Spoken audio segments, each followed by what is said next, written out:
Hello friends, வணக்கம். மகிழ்ச்சியா வாழ்றதுக்கு ஒரு 3 டிப்ஸ் சொல்லட்டுமா? முதலாவதா என்ன அப்படின்னு பார்த்தீங்கன்னா, மற்றவங்க வளர்ச்சியை பார்த்து நம்ம டென்ஷன் ஆகாம நம்ம வளர்ச்சி என்ன, நம்ம ஃபோக்கஸ் என்ன அப்படின்றதுல கான்சென்ட்ரேட் பண்ணி நம்ம வாழ்க்கையை நகர்த்துறது. ரெண்டாவது விஷயம் என்னன்னு பார்த்தீங்கன்னா, உங்க வளர்ச்சியை பார்த்து நிறைய பேர் எதனா புரணி பேசிட்டே இருக்காங்க, உங்க மனதை கஷ்டப்படுத்திட்டே இருக்காங்க அப்படின்னா அதுக்கு பெருசா நீங்க ரியாக்ட் பண்ணாம ஒரு சிறு புன்னகையோட அதை கடந்து உங்க வளர்ச்சி பாதையில நீங்க போயிட்டே இருக்கிறது.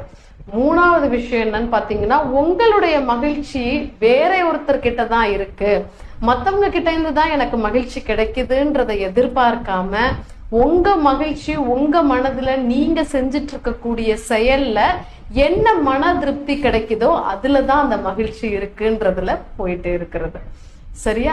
சோ இந்த 3 டிப்ஸை ஃபாலோ பண்ணி நம்ம லைஃப்ல மகிழ்ச்சியா